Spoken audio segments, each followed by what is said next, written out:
प्रयागं च काशीं गोदावरीं तथा हरिक्षेत्रं कुरुक्षेत्रं श्रीरंगं सेतुबन्धनम्।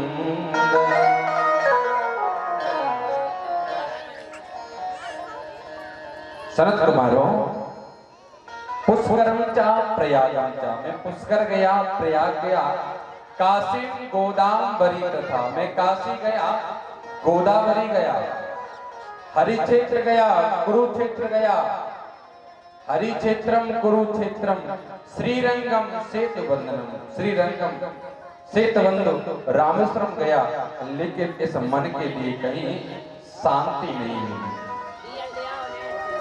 चारों धाम की यात्रा करके आया हूं, पर चारों धामों में कहीं मेरे मन को शांति नहीं मिली।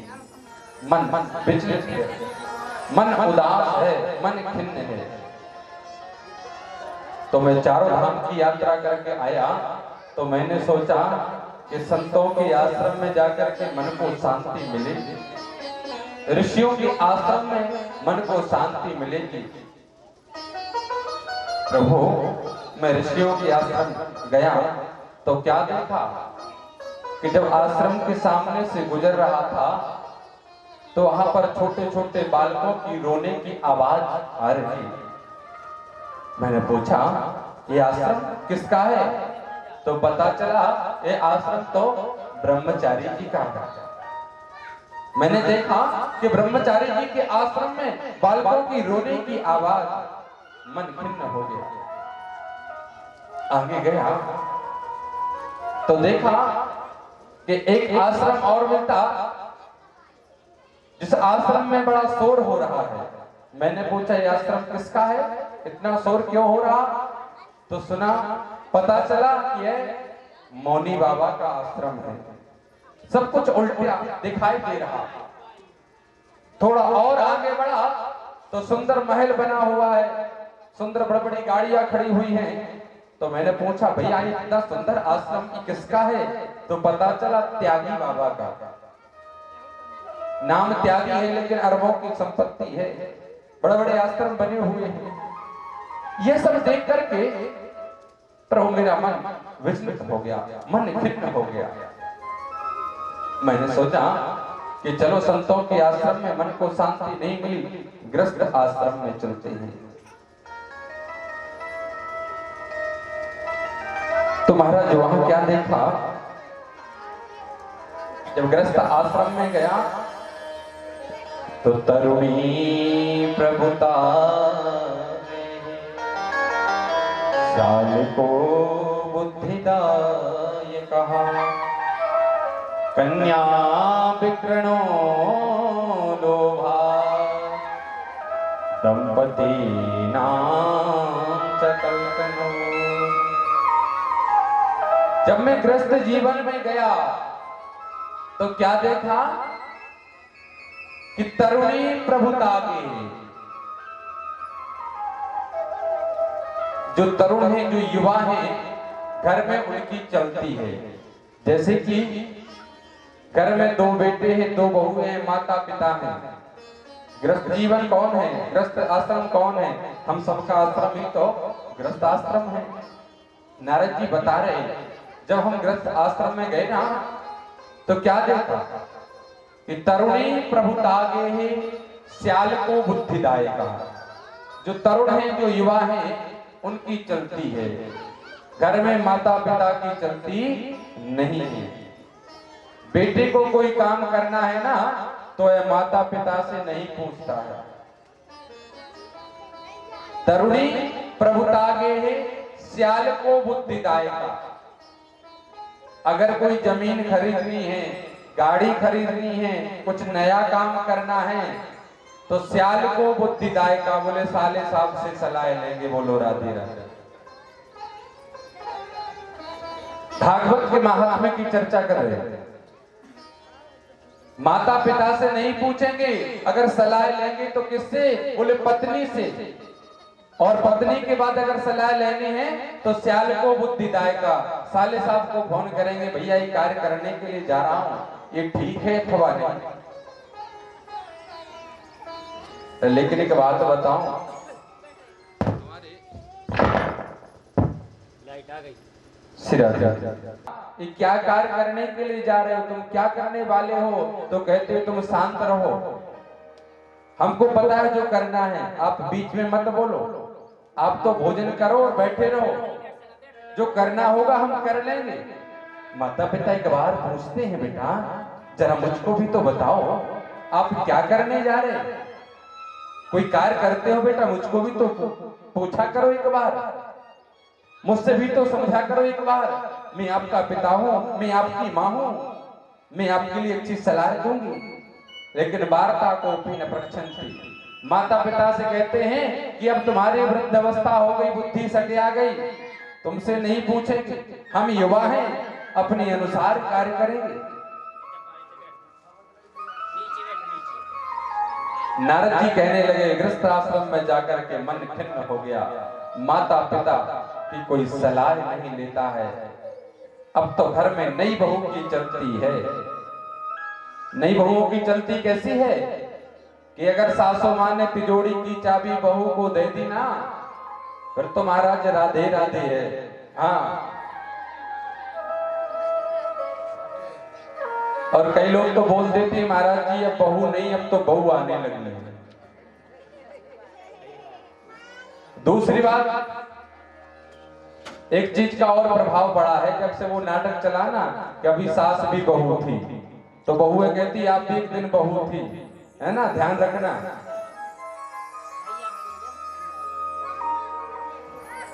नारद जी कहते हैं, गृहस्थ आश्रम में मन को शांति नहीं मिली तो मैं वृंदावन चला गया।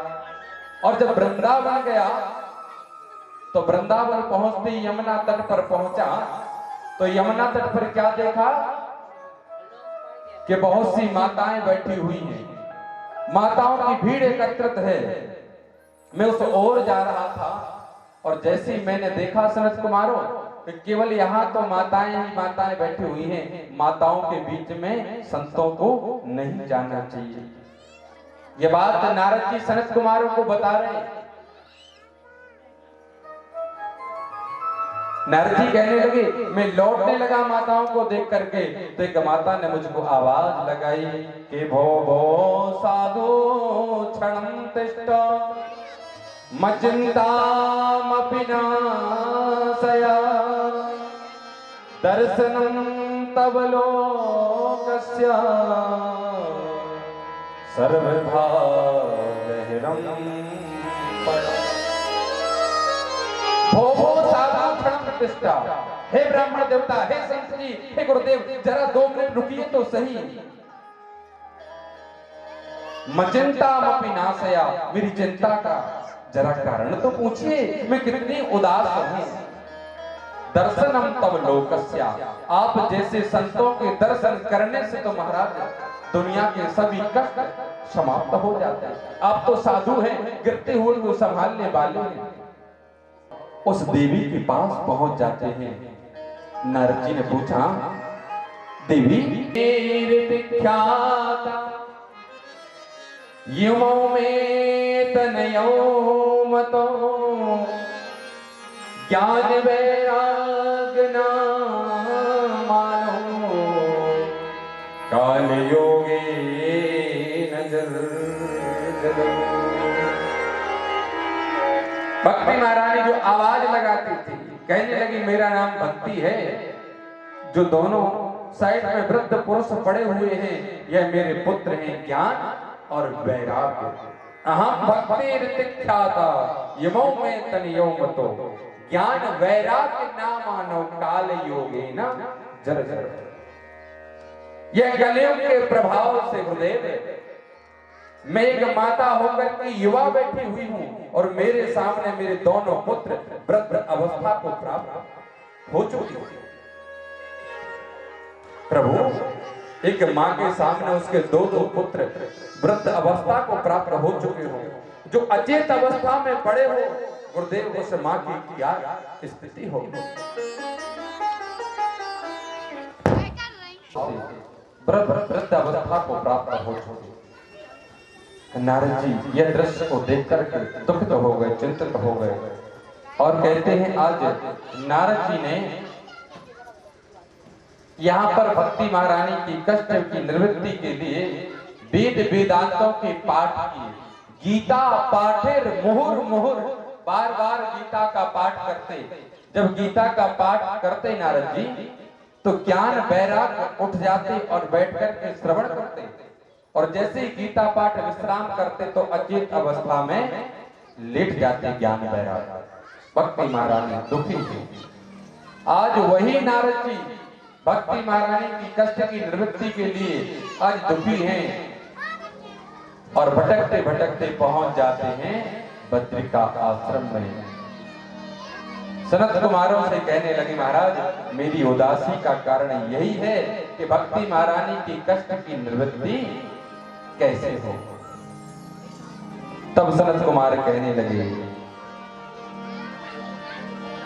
नारद आप इतनी सी बात को लेकर के परेशान थे, चिंता मत करो। माम चिंता कुरुदेवर से हर्ष चिंते क्षमा। मेरे पास उपाय है, आप दुखित ना हो। सनक सनंदन सनातन सनत कुमार कहने लगे नारद हम सब तो हैं बद्रीनाथ धाम में और भक्ति ज्ञान वैराग है श्रीधाम वृंदावन में। आप और हम के लिए चलना पड़ेगा हरिद्वार और हरिद्वार में गंगा तट पर भक्ति ज्ञान वैराग के निमित्त भागवत की कथा होगी। वहां पर आप भक्ति ज्ञान वैराग के लिए आमंत्रित करेंगे। आज सनक सनंदन सनातन सनत कुमार और नारद जी बद्रिका आश्रम से चल करके आ जाते हैं हरिद्वार और हरिद्वार में सुंदर गंगा तट पर चबूतरा बनाया है। सनत कुमार व्यास गद्दी पर बैठ जाते हैं, नारद जी मुख्य यजमान बन करके बैठ जाते हैं। भक्ति महारानी ज्ञान वैराग के लिए 3 आसन डालती, कहा आप आइए, आपका स्वागत है, आपके निमित्त यहाँ पर हम भागवत करवा रहे हैं। महाराज भक्ति महारानी अपने पुत्र ज्ञान और वैराग्य को लेकर के भागवत के मध्य विराजमान हो जाता है और कहते हैं कि 7 दिन की भागवत श्रवण करने के उपरांत भक्ति महारानी भक्तों के सामने ताता थैया करके नाचने लगती हैं। श्री कृष्ण गोविंद हरे मुरारी, हे नाथ नारायण वासुदेवा। श्री कृष्ण गोविंद हरे मुरारी, हे नाथ नारायण वासुदेवा। श्री कृष्ण गोविंद हरे मुरारी, हे नाथ नारायण वासुदेवा। श्री कृष्ण गोविंद हरे मुरारी, हे नाथ नारायण वासुदेवा। हे नाथ नारायण वासुदेवा, हे नाथ नारायण वासुदेवा, हे नाथ नारायण वासुदेवा, हे नाथ मुरारी, हे नाथ नारायण वासुदेवा। श्री कृष्ण गोविंद हरे मुरारी, हे नाथ नारायण वासुदेवा। ताता थैया करके भक्ति महारानी ज्ञान वैराग के साथ नृत्य करने लगी। भक्ति महारानी कहने लगी मेरा स्थान कहाँ है, मैं कहाँ बैठूं? तो सनत कुमार ने कहा कि जाओ आप भक्तों के हृदय में विराजमान हो जाओ। वही आज भक्ति महारानी ज्ञान वैराग्य के साथ भक्तों के हृदय में विराजमान हैं। जो कि आप सब बैठ करके भागवत श्रवण कर रहे हैं। कहते हैं ज्ञान, पहले ज्ञान दिया है ना, ज्ञान आया कि हमको भगवान की भक्ति करनी है, भागवत श्रवण करनी है। तो ज्ञान आया तो दुनिया की चीजों से बैराग्य हो गया, देखा जाएगा। 7 दिन में जितना भी लॉस होगा वो देखा जाएगा। अब जायदाद 7 दिन नहीं जोड़नी है, 7 दिन तो केवल आनंद लेना है, भगवान की कथा का श्रवण करना है और धन खर्च। सीताराम सीताराम सीताराम कहिए, सीताराम सीताराम सीताराम कहिए,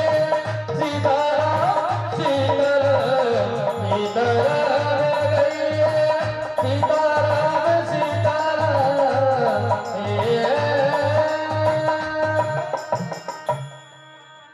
संत जी ने देखा कोई ब्राह्मण भगवान को पाने के लिए रुदन कर रहा होगा, भगवान को भजने के लिए रो रहा होगा। संत हृदय नवनीत समाना, ये तो मक्खन जो नेनु होता है, नेनु कितना कोमल होता है, ऐसे ही साधु संतों का हृदय मन बड़ा सुकोमल होता है, निर्मल होता है। आत्मदेव पंडित जी के पास पहुंच गए। कथम रोदसी विप्रतम काते चिंता बलीयसी, कथम रोदसी विप्रतम, हे ब्राह्मण देवता, कौन सी चिंता के कारण आप इस जंगल में रुदन कर रहे हैं? काते चिंता बलीयसी, ऐसी कौन सी चिंता है जिस चिंता को लेकर के आप रुदन कर रहे हैं? बदतुम सत्वरम मह्यम स्वस्य दुःखस्य कारणम, विस्तार पूर्वक अपनी उदासी का कारण पंडित जी मुझको बताइए। स्वस्य दुःखस्य कारणम, अपने दुख का कारण विस्तार पूर्वक मुझको बताइए ना, क्यों उदास? अब तो आत्मदेव पंडित जी और जोर जोर से रोने लगे, जोर जोर से रुदन करने लगे और संत जी के सामने कहने लगे, अरे क्या बताऊं गुरुदेव, क्या बताऊं, भगवान ने बहुत कुछ दिया, सब कुछ दिया, लेकिन मेरे घर कोई संतान नहीं है, मेरे घर कोई बालक नहीं है।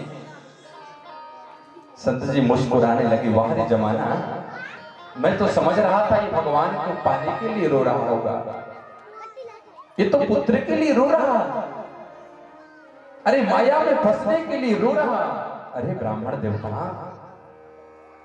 क्यों पुत्र के चक्कर में फंसे हुए हो? जाओ भगवान का भजन करना और प्रभु को ही अपना पुत्र मानो ना, क्यों दुनिया के पुत्रों के चक्कर में पड़ते हो? संत जी कहते हैं कि मुंचा ज्ञानम प्रजारूपम बलिष्ठा कर्मणो गति, विवेकम तु क्षमा साध्या त्याज संसार वासना। मुंचा ज्ञानम प्रजारूपम, ये संसार तो नाशवान है, ये संसार तो झूठ है, कोई किसी का नहीं है। बलिष्ठा कर्मणो गति, विवेकम तो क्षमा साध्या, जरा सोचिए, दिमाग लगाइए, ये संसार आपका नहीं है। अरे संसार तो ठीक है, बेटे आपके नहीं है, बहू आपकी नहीं, अरे बहू क्या पत्नी आपकी नहीं, अरे पत्नी क्या ये शरीर आपका नहीं, तो क्या पुत्र आपको सुख दे सकता है? जब ये शरीर हमारा नहीं है तो पुत्र हमारे कैसे हो सकते हैं? ये तो सब झूठ है। आत्मदेव, आपके घर कोई संतान नहीं इसलिए आप रो रहे हैं, और कहीं संतान हो भी गई और महाराज वो संतान कुपुत्र हो गई, दुष्ट हो गई, उत्पाती हो गई, तब भी एक दिन तुमको रोना पड़ेगा, उस दिन भी सुख नहीं मिलेगा। पंडित जी, आप लौट करके जाओ और भगवान का भजन करो। क्योंकि पुत्र का सुख क्या है कि जन्मत ही आधो हरे, ज्वान भये धनहीन, और अंत समय शमशान में मुख में लगड़ी। आत्मदेव पुत्र का सुख कि जन्मत ही आधो हरे। जब पुत्र का जन्म होता है ना, जमीन पर गिरता है ना, तो अगर पिता के नाम में 10 एकड़ जमीन है ना, तो 5 एकड़ पुत्र की और 5 पिता की हो जाती है। जन्मत ही आधो हरे, आधे का हकदार पुत्र हो जाता है।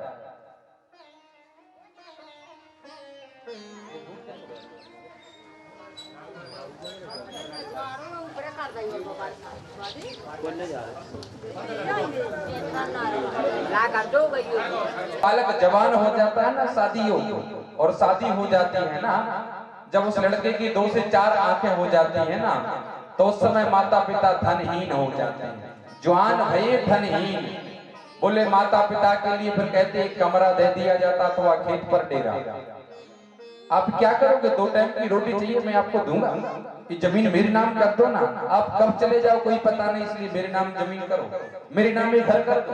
हाँ, जवान भये धनहीन, और अंत समय शमशान में, बोले जब माता पिता की मृत्यु होती है ना, जीते जी तो सताया है पुत्र ने माता पिता के लिए, लेकिन मरने के बाद भी छोड़ता नहीं है। बोले मुखाग्नि के लिए लड़के को बुला करके लाओ, वह लड़का जलते हुए अंगारे पिता के मुख में डाल देता है। कहते पुत्र के हाथ से ही पिता की मुक्ति होती है। क्या सुख है? बोले अंत समय शमशान में मुख में लकड़ी दीन, जलते हुए अंगारे हुए पुत्र पिता के मुख में डाल देता है। यह पुत्र का सुख है। आत्मदेव पंडित जी, वो सुख चाहिए जो लड़का आपके मुख में जलते हुए अंगारे डाल दे। आत्मदेव पंडित जी कहने लगे, संत जी ये प्रवचन नहीं सुनना, ये सत्संग नहीं सुनना। मैं ब्राह्मण हूं, ये सत्संग तो मैं भी करता हूं। अगर आप पुत्र प्राप्ति का वरदान नहीं देंगे ना, तो आपके चरणों में सिर पटक पटक के मर जाऊंगा और ब्रह्म हत्या आपको लगेगी। संत जी ने सोचा, अच्छा भला रास्ते से जा रहा था, कहां फंस गया है? अब ब्रह्म हत्या और लगेगी। महाराज आज संत जी ने एक थैले से ऋतुफल निकाल करके दिया और कहा, जाओ पंडित जी, इस फल के लिए आप अपनी धर्म पत्नी को खिला देना। सारे नियम बता दिए और कहा 9 माह के बाद तुम्हारी पत्नी के गर्भ से संतान की प्राप्ति हो। आत्मदेव पंडित जी संत जी के चरणों में प्रणाम वंदन करते हैं, दौड़ते हुए घर की ओर आते हैं। आत्मदेव पंडित जी बड़े सुशील हैं। ठीक इसके विपरीत इनकी भार्या है, नाम है धुंधली। बड़ी दुष्ट है, जैसा नाम है वैसा इसका काम है। नाम है धुंधली देवी, तो बात करते ही धुआं सा फैल जाता है, धुंधला धुंधला सा हो जाता है, साफ नहीं दिखता है ना। जब पंडित जी घर पे रहते हैं तो धुंधली देवी बड़ी पूजा करती हैं, बड़ी भक्ति करती हैं, और जैसे ही पंडित जी गांव में जाते हैं पूजन पाठ कराने के लिए, तो धुंधली देवी जब तक अड़ोस पड़ोसन से 2-4 बार झगड़ा नहीं कर लेती ना, तब तक पेट नहीं भरता। बड़ी दुष्ट। आत्मदेव जी वह फल को लेकर के आए, आवाज लगाई, अरे श्रीमती, अरे देवी। धुंधली देवी दौड़ करके आई, आज पंडित जी कुछ माल पानी लेकर के आए, न जाने आज यजमानी में क्या मिल गया हो। धुंधली देवी दौड़ करके आई, पंडित जी ने फल दिया, सुनो इस फल का आप ग्रहण कर लेना। हमारे घर में भी 9 माह के बाद एक बालक की किलकारी सुनाई देगी, हमारे घर भी बालक का जन्म होगा। आत्मदेव पंडित जी उस फल को देकर के चले जाते हैं नगर में, उत्तम नगर में। बता रहे, अरे भैया 9 माह बाद मेरे घर भी बालक की किलकारी सुनाई देगी, अब तो प्रसन्न है। यहाँ धुंधली देवी उस फल को लेकर के बैठी हुई है, खाऊं अथवा ना खाऊं, क्या करूं क्या ना करूं, विचार कर रही थी। इतने में ही धुंधली की बहन पहुंच जाती है। अरे बहन धुंधली, तू उदास क्यों बैठी, क्या बात है? धुंधली कहने लगी, अरे बहन तू अच्छी भली आ गई, तूने अच्छा किया। देख तेरे जो जीजाजी है ना, ये फल लेकर के आए और कहते इस फल को तू खा ले और पुत्र प्राप्ति होगी। अरे बहन का बात बता, अभी तक तूने सुना है कभी कि फल खाने से किसी को संतान हुई है? धुंधली की बहन कोई कम थोड़ी ना होगी। कहने लगी, बहन यह फल किसने दिया? अरे बोले कोई साधु संत ने फल दे दिया, साधु के लिए कोई भिक्षा में मिला होगा और वही फल पंडित जी को दे दिया। पंडित जी लेकर के मेरे पास आ गए। बहन क्या करूं? धुंधली देवी कहती है कि बहन सच में इस फल खाने से अगर गर्भवती हो गई ना, तो कहते हैं गर्भवती महिला ज्यादा पेट भर के भोजन नहीं कर पाती। तो बहन मैं जब भोजन नहीं कर पाऊंगी ना, तो कमजोर नहीं पड़ जाऊंगी, और जब कमजोर पड़ जाऊंगी, भगवान ना करे घर में अगर आग लग जाएगी तो मैं तो भाग ही नहीं पाऊंगी, मुझको तो उस आग में जलना पड़ेगा। क्या करूं? दूसरी बात बहन कहते हैं गर्भवती माता ज्यादा तीखा नहीं खा सकती, पेट भर के भोजन नहीं कर सकती, मैं कमजोर हुआ। आज धुंधली देवी जोर से आवाज लगाने लगी, मुझको पुत्र प्राप्ति हुई है, मुझको पुत्र हुआ, मुझको संतान हुई। अब तो आत्मदेव पंडित जी ये शब्दों को श्रवण करके बड़े प्रसन्न हो जाते, गांव में नगर में ढिढोरा पिटवा देते हैं कि मेरे घर पुत्र प्राप्ति हुई, पुत्र रतन की प्राप्ति हुई। बड़ी प्रसन्नता है।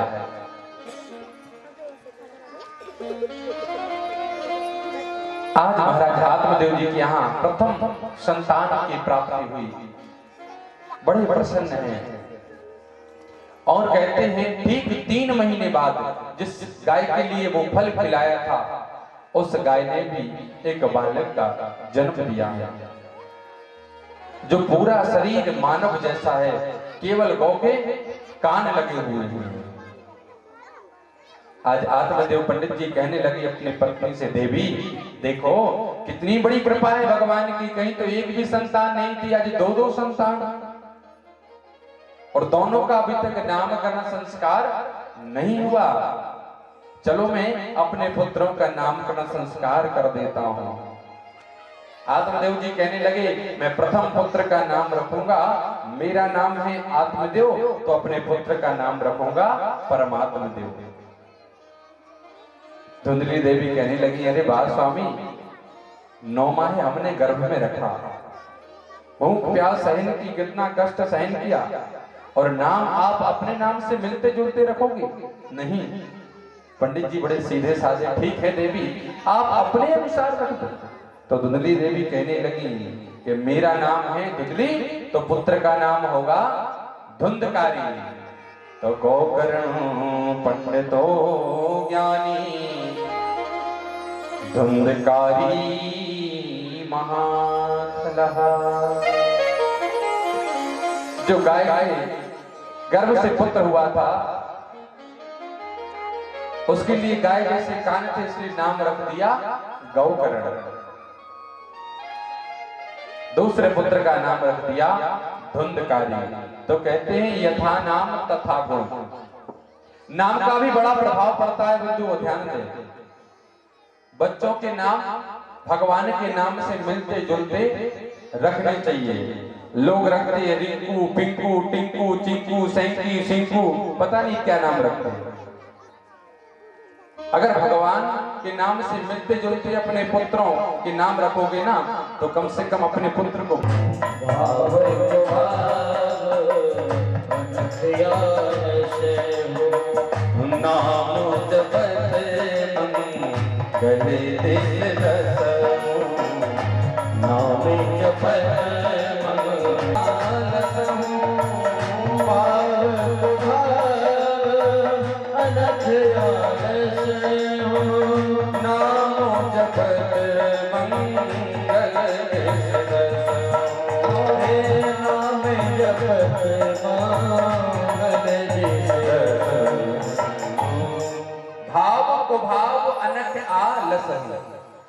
भगवान का नाम चाहे भाव से, चाहे कुभाव से, चाहे पुत्र का नाम लेकर के जपो, लेकिन वो उद्धार करता है। इसलिए पुत्रों के नाम भगवान के नाम से मिलते जुलते रखना चाहिए। राम, श्याम, घनश्याम, राम कृपाल, राजा राम, भगवान के नाम से मिलते जुलते। महाराज समय व्यतीत होता, धुंधकारी घर का बड़ा भाई है, माता पिता बड़ा लाड़ प्रेम करते। कहते हैं कि बालकों के लिए छोटे से ही अच्छे संस्कार देने चाहिए माता पिता के लिए। बालक कब बिगड़ता है? जब बालक जो मांगता है माता पिता उसको दे देते हैं, और जब उसकी आदत पड़ जाती है ना, तो बड़े होकर के महाराज वह फिर किसी को डरता नहीं है। छोटे से बिगड़ता, ध्यान दें। धीरे धीरे जब नींव कमजोर हो जाती है ना, तो पूरा मकान कमजोर पड़ जाता है। धीरे धीरे ये जुआ खेलने लगा, और ऐसे जुआ नहीं, बड़े बड़े जुआ खेलने लगा, लाखों के दाव मानो लगाने लगा। माता पिता से मांग करके ले जाते, धुंधली देवी आत्मदेव दे देते, बेटा तेरा ही बेटा, तू ले तो जा, तेरा है सब कुछ, मेरा क्या है बेटा, चल ले जा। धुंधकारी सोचता अब तो बहुत अच्छी बड़ी बात बन गई, कोई दिक्कत नहीं, जो मांगता सो ले जाता।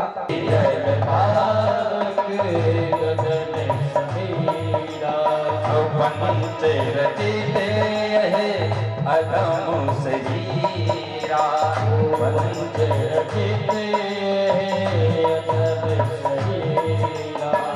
चिट्ठी जल पावक गगन शमीरा, चिट्ठी जल पावक गगन शमीरा, पंच रखते अदम सहीरा, पंच रखते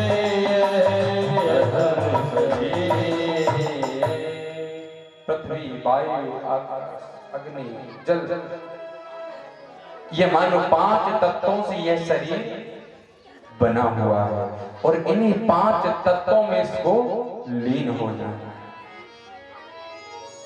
यह शरीर तो नाशवान है। पिताजी आप दुखी मत हो, आप चिंता मत करो कि बहुत पसारा मत करो, कर थोड़े की आस, और बहुत पसारा जिन किया वो भी गए निराश। बहुत पसारा मत करो, ज्यादा की इच्छा मत करो। हम चाहते हैं कि दिन में 1000 रुपए कमाएं, और कमाई में कहीं 800 रुपए कमाए, 200 रुपए कम हो गए तो मन दुखी हो जाता था।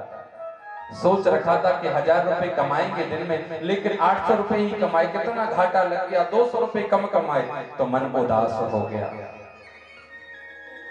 अरे थोड़े की आस करो ना, कि हमको दिन में 500 रुपए कमाना है और कहीं 800 कमा ली तो मन प्रसन्न हो जाएगा। कर थोड़े की आस, और बहुत पसारा जिन किया वो भी गए। ज्यादा की सोच मत रखो, और भगवान की भक्ति में मन लगाओ। कहते हैं इंसानियत इंसान को इंसान बना देती है, इंसानियत इंसान को इंसान बना देती है, लगन हर मुश्किल को आसान बना देती है, लगन हर मुश्किल को आसान बना देती है। लोग यूं ही नहीं जाते मंदिर पूजा करने, लोग यूं ही नहीं जाते मंदिर पूजा करने, आस्था ही तो पत्थर को भगवान बना देती है, भगवान बना। हम पत्थर को पूजते हो, फल मिलता है, क्यों? बोले आस्था है, विश्वास है, और जहां पर विश्वास है वहीं पर फल प्राप्त हो जाता है।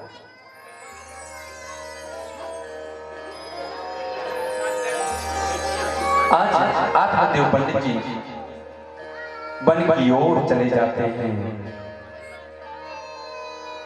और कहते हैं जाएगा जब यहां से कुछ तो साथ लेकर के नहीं जाएगा। इसलिए अभी से भगवान का भजन कर लीजिएगा।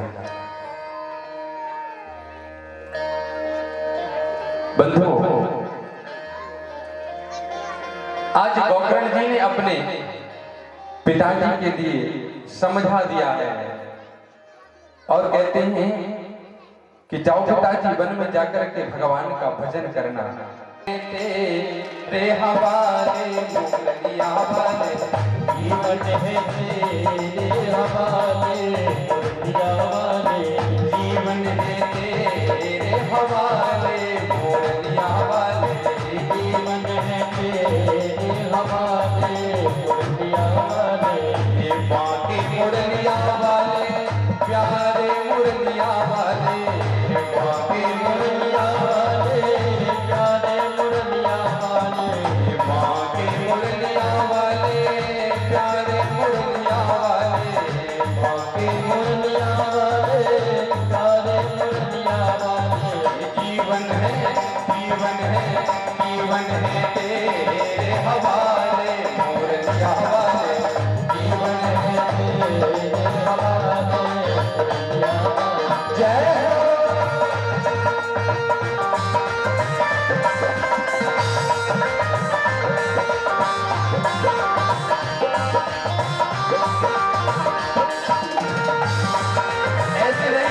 दोनों हाथ उठा के तालियों की सेवा करते हुए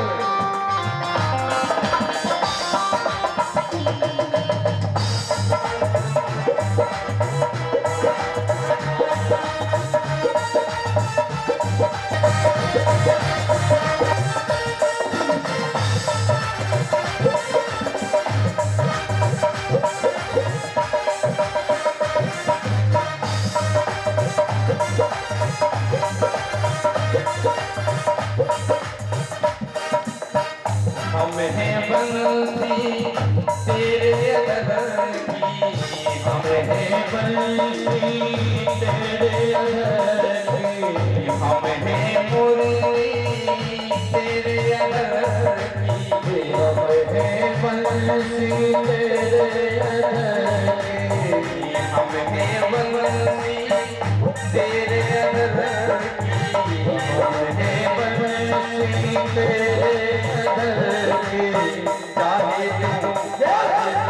चाहे तुझे ऐसी बजा ले मुरलिया वाले, चाहे तुझे ऐसी बजा ले मुरलिया वाले जीवन है तेरे हवाले मुरलिया वाले जीवन है तेरे हवाले मुरलिया।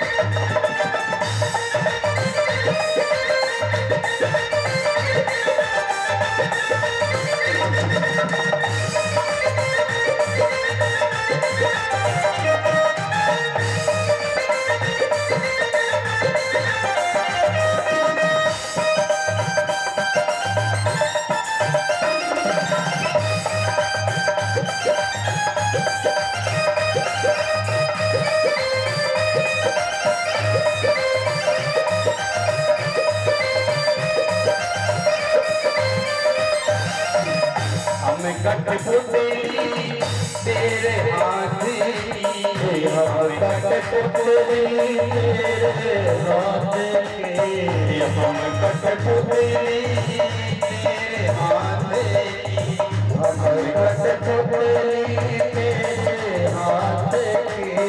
चाहे तूने दिन डाले मुरलिया वाले, चाहे तूने जीवन है तेरे हवाले।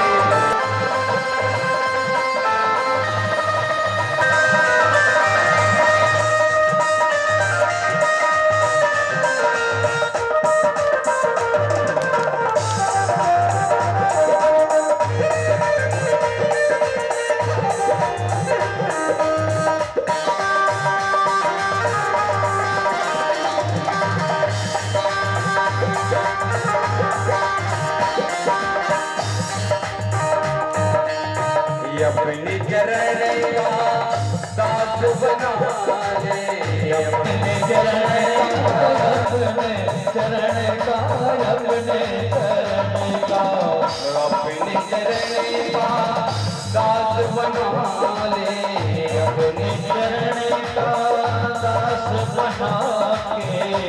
क्या अपने चरणों को जब दास बना ले तो फिर कहा बोले फिर हटा में रखने की जरूरत नहीं है। वृंदावन में बसा ले मोरैया वाले, वृंदावन में बसा ले मोरैया वाले, जीवन है तेरे हवाले मोरैया वाले, जीवन में तेरे हवाले, जीवन है तेरे हवाले मोरैया वाले, जीवन में तेरे हवाले, मोरैया वाले, जीवन है तेरे हवाले मोरैया वाले,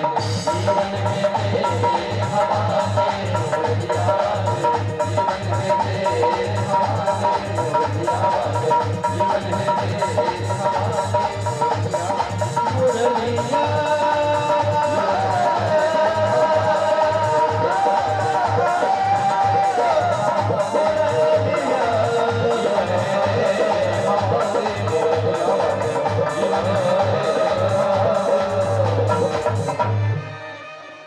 वृंदावन में बसा ले मुरलिया वाले, ये जीवन है, ये जीवन है तेरे हवाले मुरलिया वाले।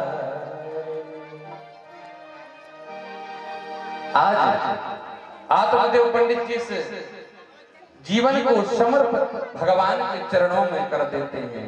धुंधकारी हो, गोकर्ण ने कहा धुंधकारी क्या आपकी मुक्ति नहीं हुई, क्या आपका उत्थान नहीं हुआ? मैंने गया में जाकर के श्राद्ध की पिंडदान किया और पिंडदान से आपको मुक्ति नहीं हुई। धुंधकारी कहने लगा भैया एक बार श्राद्ध क्या 1000 बार भी श्राद्ध करो तो मेरी मुक्ति होने वाली नहीं है।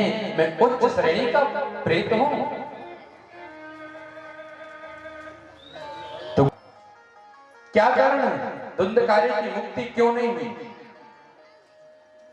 या तो गया जी में पिंडदान करने से श्राद्ध करने से मुक्ति होती नहीं, और जब मुक्ति अगर होती है तो धुंधकारी की मुक्ति क्यों नहीं हुई? यहां पर एक प्रश्न उठता है। तो कहते हैं कि धुंधकारी की मुक्ति क्यों नहीं हुई? क्योंकि धुंधकारी गोकर्ण की गोत्र का नहीं, गोत्र का नाम उच्चारण किया था, लेकिन धुंधकारी तो मौसी का लड़का था, गोत्र दूसरा था। और जब गोत्र बदल गया तो फल भी बदल गया। जब हमारे पंडित जी लोग संकल्प कराते हैं ना कि हाथ में एक छत पुष्प द्रव्य दक्षिणा जल लेकर के संकल्प करें, नाना नाम गोत्र उत्पन्नो हम, नाना नाम नो हम, अपना गोत्र उच्चारण करिए, अपना नाम उच्चारण करिए। और अगर वहां कहीं पूजा करते समय गोत्र गलत हो गया ना तो वो फल भी आपको मिलने वाला नहीं है।